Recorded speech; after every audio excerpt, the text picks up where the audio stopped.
The Vegan Story by Leslie J. Cross, from the winter 1955 issue of The Vegan, Volume 9, Number 7, pages 16 to 20.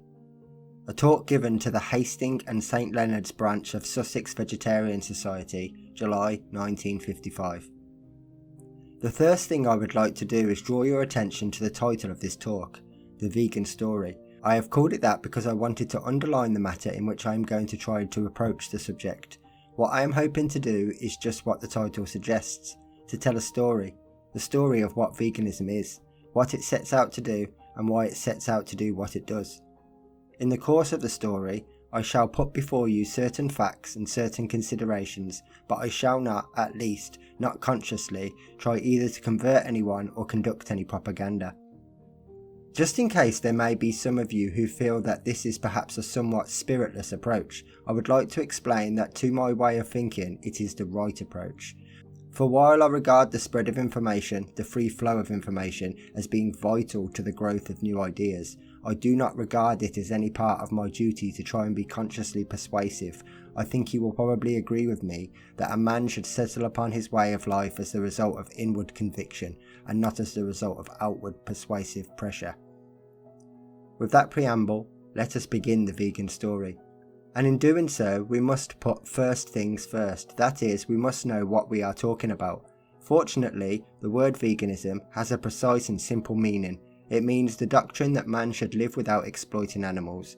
Because the question of definition is so obviously an important one, I am going to ask you to be kind enough to commit it to memory, so that when we use the word veganism, we shall all be thinking of the same thing. Veganism, then, is the doctrine that man should live without exploiting animals. This definition is written in exactly those words in the Constitution of the Vegan Society, so that no one joins the society as either a full member or an associate without knowing exactly what he is supporting. It is important to notice that one of the results of this definition, and that it makes veganism a principle, is of course a principle from which certain practices naturally flow. But it is in itself a principle and not a set of practices. A further point to notice is that this principle, this doctrine, is concerned with one matter only. A big matter, it is true, but a clearly defined one, the matter of the right relationship between man and the animals. What it says in effect is this. It says that the relationship generally accepted by the world at large is a very imperfect one. It says in effect that we shall not do away with the many wrongs done to animals, nor shall we do away with the harm which results to the soul of man until we alter that relationship. It is necessary therefore to look at the present relationship between man and the animals to ask what is wrong with it. What is wrong, according to veganism, may be summarised in one word: exploitation. If we look clearly and simply at this relationship, we can see that it is almost entirely, not quite but almost entirely, based from man's side of the fence upon the idea that he has a moral right to use animals for his own purposes. Again, if we look clearly at the question of relationship, we can also see that broadly speaking there are two ways in which we may regard the animals. One, as creatures to exploit, or two, as creatures to love. If we want to understand veganism, if we want to assess its value, we are bound to examine at least briefly these two broad views of the relationship between man and the animals. First, let us look at the majority view, the view that animals are here for our use, and that we have a moral right to use them for our own ends, provided that we reduce hardship and suffering to the minimum compatible with what we require of them. This view is held by the majority of people quite automatically. For example, farmers talk quite casually about growing more bacon, just as you or I might talk about growing more cabbages. Again, the majority view is that we have the moral right to use animals for labour. To the majority view, there is no fundamental questioning of our right to harness horses, bullocks, camels and so on and make them work to our orders and our requirements. In practice, of course, there are considerable variations in the manner in which men do in fact use animals. These variations stretch from the comparatively harmless to the downright cruel. But the really important thing, it seems to me, is to notice the direction in which the doctrine of exploitation takes us. If we wish to illustrate this direction, we might quote vivisection perhaps, or the fact that work in the slaughterhouse often blunts the finer feelings of the men who work there. Another point we are bound to notice is that there are some exploitations in which suffering to animals is inherent. That is to say that if we abolished the suffering, we would automatically abolish that particular form of exploitation. Once again, vivisection is an obvious example. Another is dairy farming, the necessity of separating the baby calf from its mother. It is hardly possible to escape the conclusion that when man decided he had a moral right to exploit animals, he quite inevitably opened the door to a new man-made form of suffering, much of which ends in one form of slaughterhouse or another. There is, however, yet another aspect which arises from the question of exploitation, and it is an aspect which by no means receives the attention it deserves. I refer to the aspect by which man harms himself. When there is interaction between two or more entities, the effects of the interaction are not confined to one entity only, but each is in some way affected. What then is the effect upon man of the interaction which he has created between himself and animals?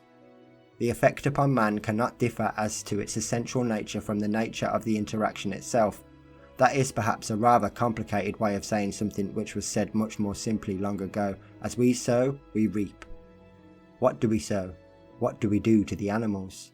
We breed them in millions in order to slaughter them for food. We exploit their sex functions in order to make them yield milk.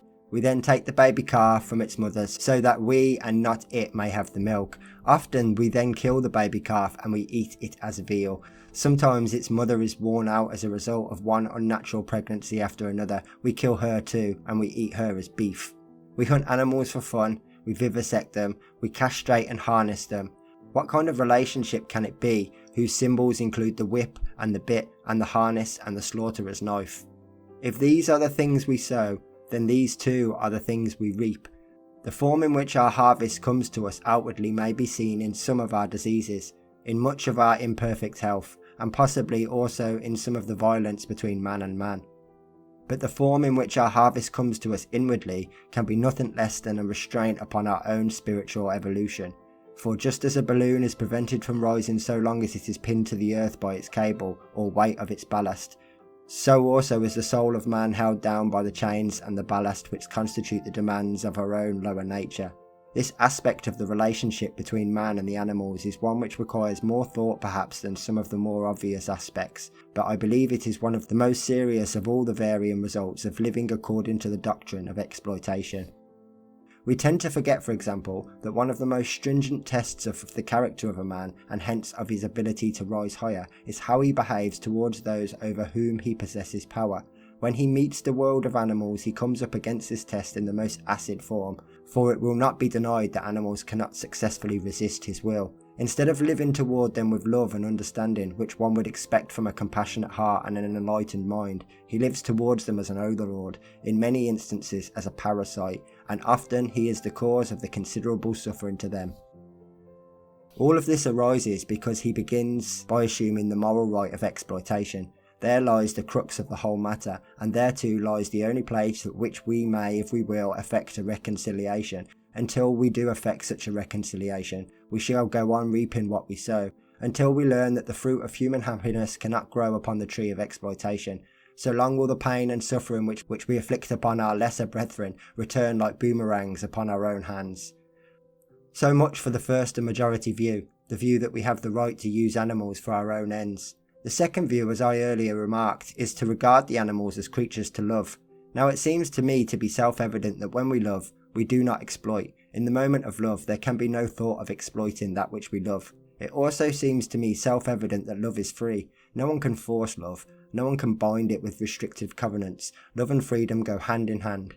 If therefore we accept in principle that it is better to love than to exploit, if stumble and fail at various points as we may, we still believe it is better to keep our eyes on the goal of love, what then should we do about the animals? Surely the answer is clarity itself: set them free.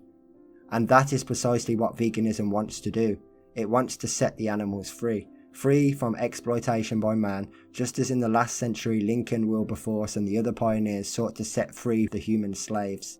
Veganism is essentially a doctrine of freedom. It seeks to free the animals from bondage to man and man from bondage to a false belief. The false belief that he has the moral right to use animals for his own ends. It is of course a proper question, after we have decided what is right in principle, to ask how such freedom may be brought about.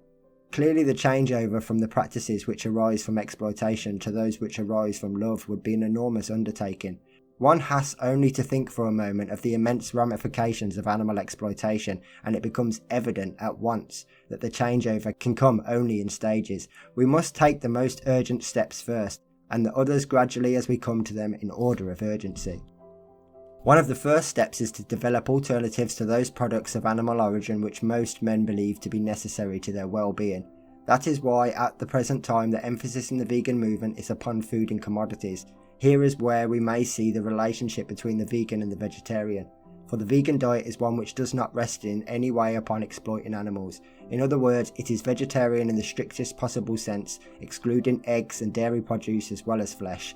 The vegetarian diet in the strict sense is one of the many practices which flow from the vegan principle. But, as I have indicated, veganism is a general principle which if adopted would result in many changes, as well as changes in diet. It would, for example, result in the abolition of vivisection, of hunting, and of all forms of exploiting animals. And while we are agreed that in practice it can be adopted only gradually, nevertheless there is one thing that can be done now and all the time: the spreading of the belief that animal emancipation is not merely a worthwhile cause, but one which cannot be indefinitely postponed. This belief must seem as revolutionary to the present generation as did the emancipation of the human slaves did to an earlier generation. But revolutionary or not, I believe that ultimately it is inevitable. That is, if we are ever to live truly in peace upon the earth. For surely it is, to say the least, illogical to pray to a heavenly Father for peace and goodwill among men, and at the same time conduct an unholy war against our lesser brethren. Hitherto, the idea that we have a moral right to exploit animals has been almost universally accepted, but part of the upward progress of man depends on his ability to see the false in that which has hitherto been regarded as true. For when we see the false as the false, then it drops away from us, the other bondage is gone. It is the true and not the false which liberates. The false cannot lead to freedom, it cannot lead to love. For this reason alone, it seems to me this young movement whose goal it is to set the animals free has its feet upon a true, if not long and arduous road.